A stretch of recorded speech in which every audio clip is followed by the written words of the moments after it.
చంద్రశేఖర్ రెడ్డి గారు, ప్రభుత్వ ఉద్యోగుల్లో ఉపాధ్యాయుల్లో అతి తక్కువ కాలంలోనే వ్యతిరేకత వచ్చిందని చెప్పొచ్చా? ఈ 9 నెలల కాలంలోనే ఈ ఉత్తరాంధ్ర టీచర్స్ ఎమ్మెల్సీ ఎన్నికల ఫలితాలు చూశాక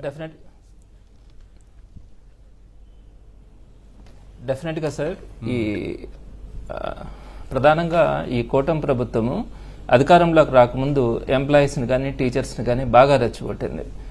వాళ్ళకి అద్భుతంగా పిఆర్సీ ఇస్తామని, ఒక మంచి ఐఆర్ని ఇమ్మీడియట్గా ప్రకటిస్తామని, కరెక్ట్గా 1వ తేదీ జీతాలు ఇస్తామని, డిఎల్ పెండింగ్లో ఉండే డిఎల్ కానీ అవన్నీ రిలీజ్ చేస్తామని, పిఎఫ్ అరియర్స్, సరెండర్ అరియర్స్ కానీ ఇవన్నీ కూడా రిలీజ్ చేస్తామని వారిని చాలా మభ్యపెట్టడం కూడా జరిగింది. అయితే ఈ రోజుకి సుమారుగా 10 నెలల కాలం గడిచింది. మొన్న బడ్జెట్ సమావేశాల్లో కానీ దానికి ముందు పెట్టినటువంటి బడ్జెట్ సమావేశాల్లో కానీ ఎక్కడ కూడా ఎంప్లాయీస్కి కానీ టీచర్స్కి కానీ ఒక ఊరట కలిగించేలాగా వారికి ఏ విధమైనటువంటి మాట కూడా మాట్లాడట్లేదు. పైపెచ్చు ప్రధానంగా టీచర్స్ విషయానికి వచ్చేటప్పటికి వ్యవస్థనంతా అస్తవ్యస్తం చేస్తూ ఉన్నారు. జగన్మోహన్ రెడ్డి గారు అటు స్కూల్స్ని కానీ కాలేజెస్ని కానీ అంతా కూడా ఎంత డెవలప్ చేస్తున్నారు, వారికి ఉన్నటువంటి ఇన్ఫ్రాస్ట్రక్చర్ కానీ క్వాలిటీ ఎడ్యుకేషన్ ఇంప్రూవ్ చేయడానికి చాలా కష్టపడినటువంటి విషయం అందరికీ తెలిసిందే. మరి ఈరోజు అవన్నీ కూడా లేకుండా ఈ 117 జీవో రద్దు చేస్తామని చెప్పి ఈ స్కూల్ వ్యవస్థను సమూలంగా, అంటే ప్రైమరీ స్కూల్స్ని కానీ యూపీ స్కూల్స్ని కానీ హై స్కూల్ ప్లస్లను కూడా తీసేస్తా ఉన్నారు. సో దీంతో బాగా టీచర్స్లో ఒక కోపం, ఒక ఆవేదన ఎక్కువైంది. సో దీని ప్రభావం ఈ రోజు మనకి స్పష్టంగా కూడా ఈ టీచర్స్ ఎలక్షన్స్ లో కనిపించింది. నేను ఎక్స్పెక్ట్ చేశాను ఉత్తరాంధ్రలో ఎవరికైనా కూడా, అంటే అక్కడ ఏపీటీఎఫ్ క్యాండిడేట్ కి తెలుగుదేశం పార్టీ సపోర్ట్ ఇచ్చింది. ఏపీటీఎఫ్ క్యాండిడేట్కే కాదు, ఏ క్యాండిడేట్కైనా కూడా టీడీపీ కనుక సపోర్ట్ చేస్తుంటే ఆ క్యాండిడేట్ ఓడిపోయి ఉండేవాళ్ళు. ఇక్కడ మీరు ఒకటి గమనించుకోవాలి, ప్రధానంగా సీఎం గారి కుమారుడు లోకేష్ గారే ఈ ఎడ్యుకేషన్ మినిస్టర్. ఎడ్యుకేషన్ మినిస్టర్ అయినప్పుడు అతనికి సంబంధించినటువంటి విద్యాశాఖకు సంబంధించినటువంటి టీచర్ ఎమ్మెల్సీ ఎలక్షన్స్ లో ఓడిపోయినప్పుడు ఇది లోకేష్ గారు కానీ అటు చంద్రబాబు నాయుడు గారు కానీ స్వయంగా కూడా దాని బాధ్యత తీసుకోవాల్సినటువంటి అంశం. ఎందుకు ఇంత వ్యతిరేకత వచ్చింది ఈ లోపలనే? అందరూ కూడా చూస్తున్నారు కదా, టీచర్స్ చాలా వ్యతిరేకంగా ఉన్నారు, మాకు చాలా సపోర్ట్ చేస్తారని చెప్పి ఎవరైతే వీళ్ళు చెప్పినారో ఈ రోజు వాళ్ళలో ఇంత తీవ్రమైనటువంటి అసంతృప్తి ఉందని ఈ రోజు వాళ్ళు తెలుసుకున్నారు. ఇదే ఎంప్లాయీస్ అందరిలో కూడా ఇదే కనపడతా ఉంది.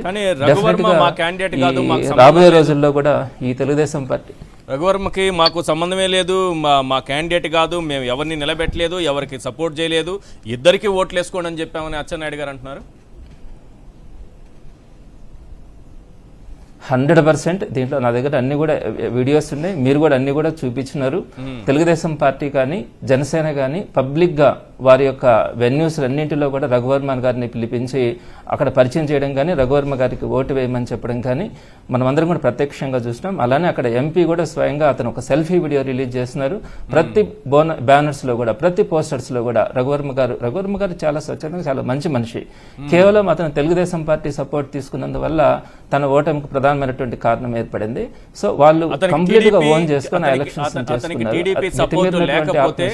గెలిచేవాళ్ళ, అంటే మంచి వ్యక్తి, కొంచెం సౌమ్యులు అని అంటున్నారు కదా, ఖచ్చితంగా గెలిచి ఉండొచ్చని శ్రీనివాసనాయుడు గారు కూడా చాలా మంచి వ్యక్తి, దాంట్లో డౌట్ లేదు. ఆయన గతంలో కూడా 2 సార్లు పనిచేసినటువంటి వ్యక్తే. కానీ రఘువర్మ గారు కూడా తెలుగుదేశం సపోర్ట్ తీసుకున్నందువల్లే ఈ రోజు టీచర్స్ లో వ్యతిరేకత కనిపించి ఆయన ఓటమికి ప్రధానమైనటువంటి కారణమైంది అన్నది మాత్రం డౌట్ లేనటువంటి విషయం.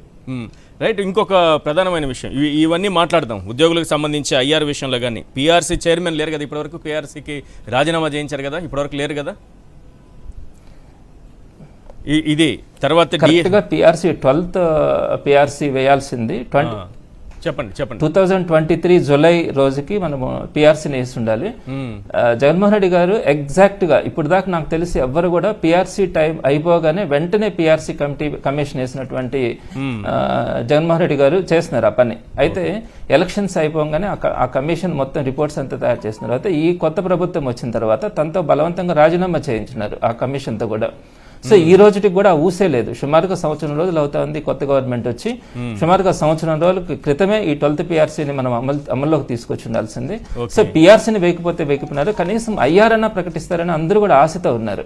అదేవిధంగా 2 డిఏలు మనం అప్డేట్ అవుతా ఉన్నాం. డిఏల విషయంలో కూడా లాస్ట్ 2024 జనవరి వరకు మనం డిఏఎస్ అన్ని కూడా క్లియర్ చేస్తున్నాం. ఓకే. ఇంకా 2024 జనవరిది ఒకటి, 2024 జూలైది ఒకటి, ఇప్పుడు కొత్తగా మళ్ళీ 3వ డిఏ కూడా వచ్చే పరిస్థితి ఉంది. సో ఈ అన్ని డిఏలు కూడా ఈ రోజు ఒక్క డిఏ కూడా సంవత్సరం నుంచి ఒక్క డిఏ కూడా రిలీజ్ చేయలేదు. ఇంతగా టీచర్స్ కానీ ఎంప్లాయీస్ కానీ ఎంతో ఆశతో పెట్టుకున్నటువంటి ప్రభుత్వం వచ్చిన తర్వాత దీనంతా కూడా చాలా అసంతృప్తి అందరిలో కూడా కనపడతా ఉంది. చంద్రశేఖర్ రెడ్డి గారు, మండలిలో చాలా ప్రధానమైన అంశం ఒకటి నచ్చింది, మీరే దాన్ని లీడ్ చేశారు.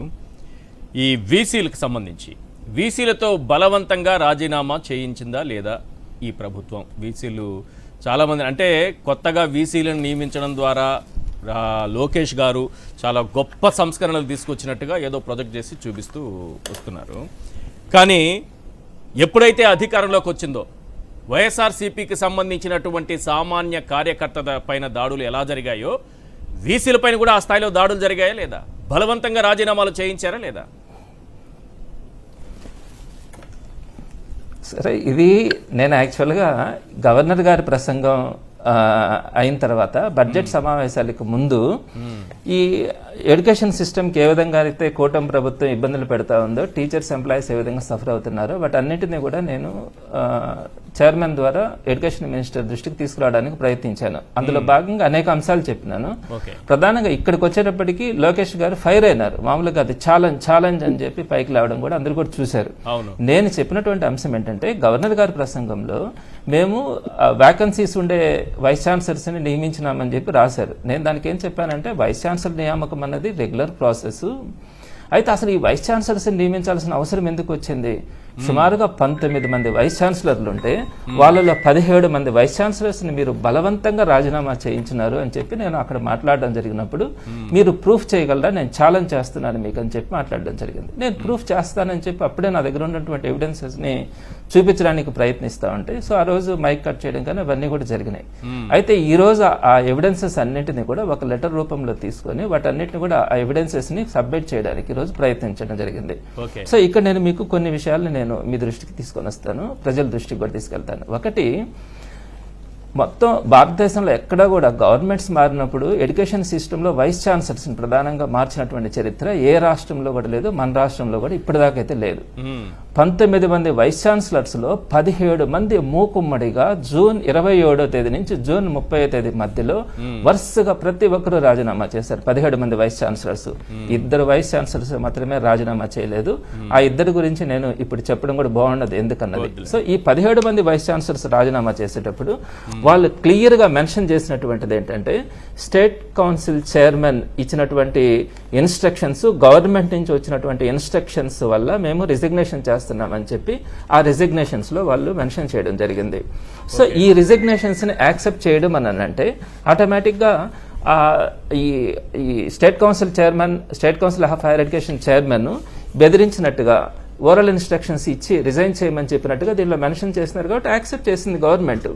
సో వాళ్ళు ఏం చెప్తా ఉన్నారు, గవర్నర్ వైస్ ఛాన్సలర్ అనుభవజ్ఞులు కాబట్టి ఒక డౌట్ క్లారిఫై చేయండి. 17 మంది వీసీలు మూకుమ్మడిగా ఒకేసారి రాజీనామా చేస్తే అందరూ కూడా స్టేట్ కౌన్సిల్ చైర్మన్ మాకు ఓరల్ గా ఇచ్చినటువంటి ఆదేశాలతో చేశామని చెబుతూ ఉంటే ఆ రిజిగ్నేషన్స్ ఎలా యాక్సెప్ట్ అవుతాయి? అదే సార్ నేను అనేది ఏంటంటే, లోకేష్ గారు ఏం చెప్తున్నారు, గవర్నర్ గారు ఈ ప్రాసెస్ అంతా చూస్తారని చెప్పి మాట్లాడారు. సో ఇప్పుడు వాళ్ళు ఇచ్చినటువంటి రెసిగ్నేషన్స్ లో స్టేట్ కౌన్సిల్ చైర్మన్ ఇచ్చినటువంటి ఇన్స్ట్రక్షన్స్ అని రాసినప్పుడు అసలు స్టేట్ కౌన్సిల్ చైర్మన్ ఎందుకు ఇన్వాల్వ్ అయ్యి రిజిగ్నేషన్స్ చేయమని చెప్తారు? అదేవిధంగా గవర్నమెంట్ ఎందుకు ఇన్వాల్వ్ అయ్యి వీళ్ళని రిజైన్ చేయమని చెప్తుంది? సో ఈ రిజిగ్నేషన్స్ ని యాక్సెప్ట్ చేస్తున్నారంటే దీంట్లో ఉండే కంటెంట్ ని యాక్సెప్ట్ చేసినట్టే. అంటే దీంట్లో ఏ విధమైతే మెన్షన్ చేస్తున్నారో వీళ్ళు మాట్లాడి రిజిగ్నేషన్స్ చేయించినట్టుగా దాన్ని యాక్సెప్ట్ చేస్తున్నారు. మరి ఇది జరిగి జూన్ లో జరిగితే ఈ రోజు దాకా ఎందుకు మీరు ఒక ఎంక్వైరీ కమిటీ వేయలేదు? మీరు బెదిరించినారు కాబట్టి, మీరు ఇంత అస్తవ్యస్తంగా తయారు చేస్తున్నారు కాబట్టి వ్యవస్థని మీరు గమనించలేకపోతా ఉన్నారు. సో దాన్ని మేము దృష్టికి తీసుకొని వచ్చాం. అదేవిధంగా ఎక్కడైతే ఎస్వి యూనివర్సిటీలో కానీ ఎస్కే యూనివర్సిటీలో కానీ వీటన్నింటిలో కూడా తెలుగుదేశం పార్టీ కార్యకర్తలు నాయకులు వెళ్ళి వైస్ ఛాన్సలర్స్ ని మాట్లాడినటువంటి భాష నేను ఇక్కడ మాట్లాడలేను. అంత ఘోరంగా వైస్ ఛాన్సలర్స్ ని మాట్లాడి స్పాట్ లో రిజిగ్నేషన్స్ చేయించినారు. ఆ వీడియోస్ అన్నింటినీ కూడా తీసుకొచ్చి చూపించాం. అదేవిధంగా ప్రెస్ కట్టింగ్స్ కూడా మేము ఒక పేపర్ కి సంబంధించినటువంటి కట్టింగ్స్ ఇస్తామని ఆ పేపర్ని మేము కన్సిడర్ చేయమని చెప్తే ఆల్ ఇంగ్లీష్ పేపర్స్లో వచ్చినటువంటి ఆర్టికల్స్ అన్నీ కూడా టీడీపీ వాళ్ళు ఫోర్స్ చేసి వైస్ ఛాన్సలర్స్ రాజీనామా చేయించినారని చెప్పినటువంటి పేపర్ కటింగ్స్ అన్నిటిని కూడా ఈరోజు సబ్మిట్ చేశాం. అలానే వీడియోస్ అన్నిటిని కూడా సబ్మిట్ చేశాం. ఇంతటి దారుణమైన పరిస్థితుల్లో ఒక ప్రొఫెసర్స్ అంత ఒక ప్రొఫెసర్ అంటే అందరికీ తెలుసు సొసైటీలో ఎంత గౌరవం ఉంటుంది అనేది. అటువంటి వారిని మాట్లాడినటువంటి భాష కానీ వారిని బెదిరించినటువంటిది కానీ ఇంకొక విషయం కూడా చెప్తాను. మన ప్రిన్సిపల్ సెక్రటరీ హైయర్ ఎడ్యుకేషన్ నుంచి ప్రతి వైస్ ఛాన్సలర్ కి ఒక వాట్సాప్ మెసేజ్ పంపించారు. మీరు విత్ ఇన్ 2 days లోపల మీరు రిజైన్ చేయండి అని చెప్పి పంపించారు. సో ఈ ఇన్స్ట్రక్షన్స్ వల్ల వాళ్ళు భయపడి ప్రతి ఒక్కరు కూడా రాజీనామా చేస్తే దాన్ని కప్పిపుచ్చుకుంటూ ఈ వ్యవస్థలన్నింటినీ కూడా ఇలానే జరిగినాయి. సో వీటన్నిటిని కూడా కప్పిపుచ్చుకుంటూ ఈ రోజు లోకేష్ గారు మళ్ళా మా మీద ఎదురుదాడి చేసి కనీసం మేము మాట్లాడుతూ ఉంటే కూడా మాట్లాడే పరిస్థితి కలిగించిన ఇలా. కానీ ఈరోజు రాష్ట్ర వ్యాప్తంగా కూడా అందరికీ కూడా ఒక అవగాహన వచ్చింది. సామాన్య ప్రజలనే కాదు, వీళ్ళు ఈ విధమైనటువంటి వేలు పెట్టకూడనటువంటి వ్యవస్థలు ఏవైతే ఉన్నాయో, ఉన్నత విద్యా వ్యవస్థ లాంటి వ్యవస్థలు, వీటిల్లో కూడా వేలు పెట్టి వీటన్నిటినీ కూడా ఇబ్బందులు పెట్టే పరిస్థితికి తెలుగుదేశం పార్టీ కూటమి ప్రభుత్వం రావడం అన్నది ఒక సిగ్గుచేటు అని చెప్పి ఈరోజు కామన్ మ్యాన్ కూడా ఆలోచిస్తారు.